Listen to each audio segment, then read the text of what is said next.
You got the name down? Alright. Here we go, and I am rolling. George, you just got a little hair falling just on that side. That's my hair? Yeah. It looks great. I'll make sure I put this. Should I be looking at This will go on Facebook. It's a conversation. It's really a conversation with us. I mean, you can address it, but you don't really have to. I mean, they're listening in. You don't have to. You shouldn't be talking straight at it, but if you want to like glance, it's kind of like a third person hanging out. Okay. Yeah, you know what? Like, it feels organic. You're like, why, you know, when you're here in Vancouver, you gotta come to George Oliphant. You gotta come to George Oliphant. You can like, nothing back to me. Okay. All right, I am rolling, guys.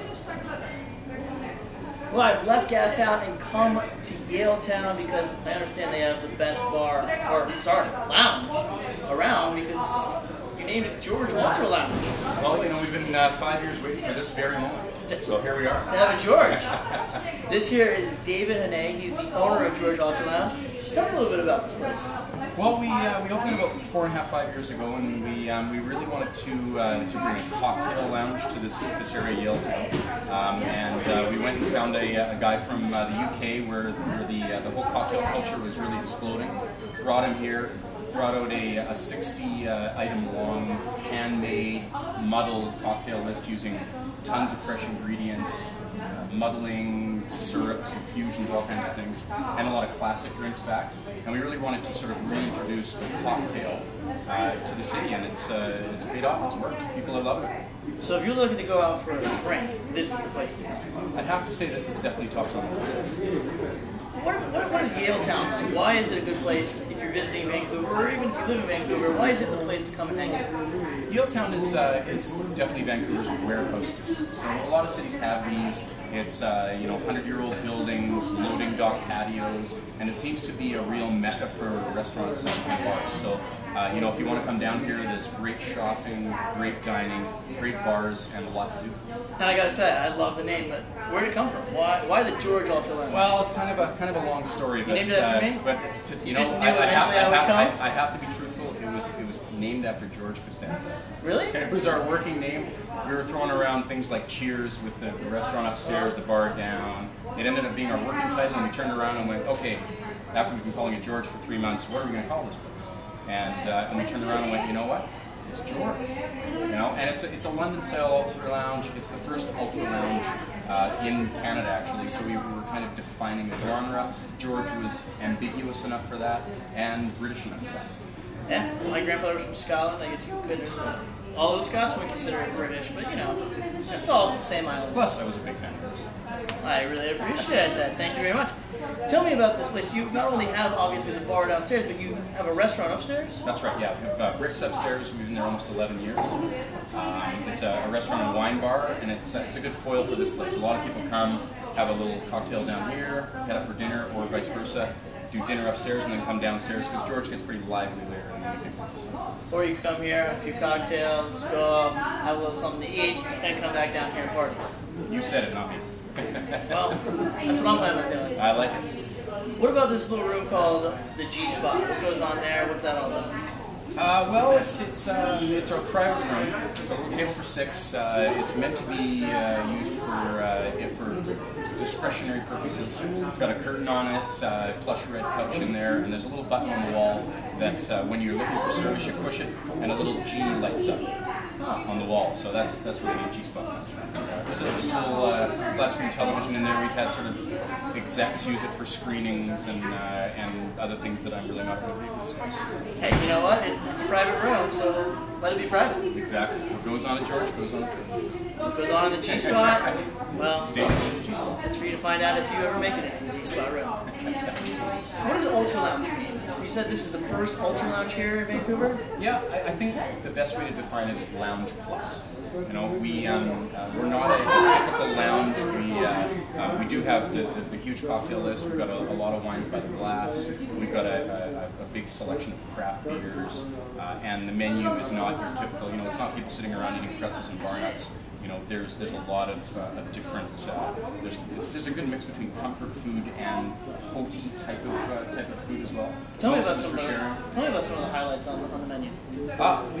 We have a dish on there that's gone over really well. It's a pulled pork mini buns, effectively like sliders, pulled pork with a house-made barbecue sauce that certainly has gone over very well. We introduced that about 6 months ago. We do two kinds of fresh tuna tartare, so that's a little bit more of the hearty kind of food. And then we've got a couple of classic poutines on there as well. One of them involves Florida rock shrimp actually, and that's certainly a big later night kind of food. Poutine, that's very Canadian. Obviously, we're here in Vancouver, but for all my friends in the States who are watching this, what is a poutine? Poutine, basically, you're looking at a classic poutine is French fries, cheese curds, and gravy, effectively.